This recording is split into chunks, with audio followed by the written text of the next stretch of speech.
Come on in, Senator James Lankford. He is a Republican from Oklahoma who was the top Republican negotiating with Democrats and the White House initially on this border bill. Senator Lankford, first time here on the Hill, I believe. Thanks for being here with us.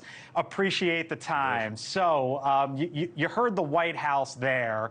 They're pushing for this, right? And you initially pushed for this. You negotiated it with Democrats, sure, with Kristen Sinema, independent, with the White House. So why now are you going to vote against the bill that you negotiated? Yeah, this is no longer a bill. This is now a prop. And that's been my frustration. If we're going to solve the problem, let's solve the problem on it. But now this has just moved into politics. When I worked for months on this with Chris Murphy and with Kristen Sinema, we were working to get a bill to try to be able to pass something to be able to resolve it. Clearly, that didn't happen. That failed. And so my focus is, if that doesn't work, then let's try to figure out what can work on it. The House passed H.R. 2, sent that over to the Senate.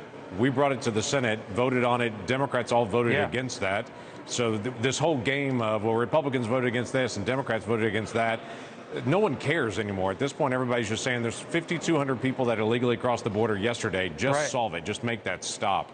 And I think that's the frustration everybody has is, fix this. Don't just do this. Fix it. I agree that folks outside of Washington could care less about the politics. They just want something done.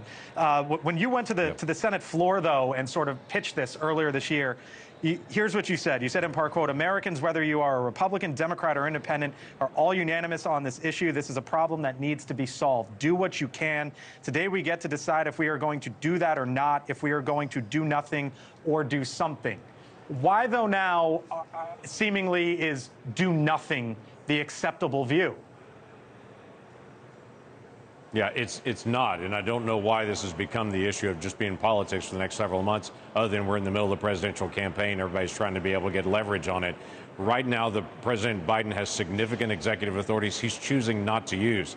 You don't even have to compare it to President Trump. You can go back to President Obama. We have the exact same immigration laws under President Obama, President Trump, and President Biden. If I go back to President Obama, they had about 500,000 people a year that were illegally crossing the border. Under President Biden, same exact laws, same exact executive authorities. We have 2.5 million people that are illegally crossing the border. So if President Biden would just use the same authorities President Obama used, we'd have a very different border right now. At the same time, Congress needs to change the definition of asylum. We need to take out a lot of the appeals process.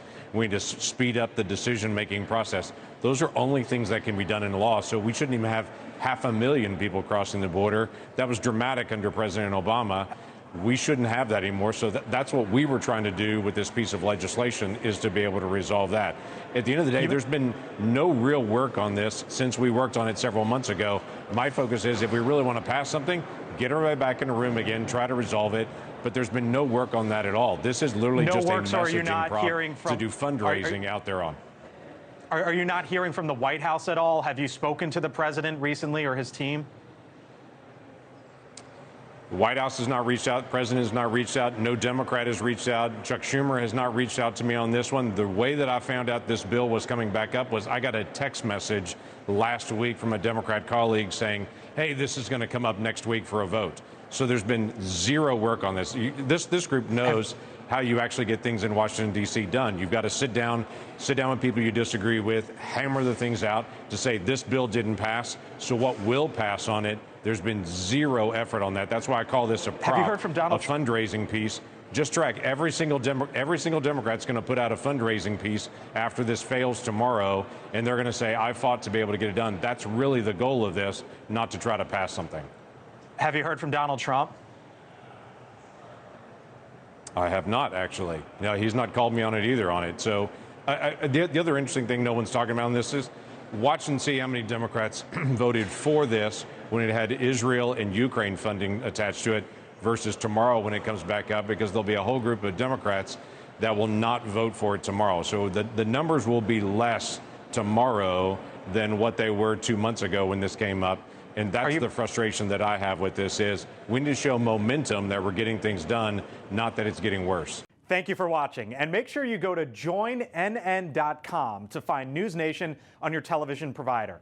And don't forget to click the red subscribe button below to get more of NewsNation's fact-driven, unbiased coverage.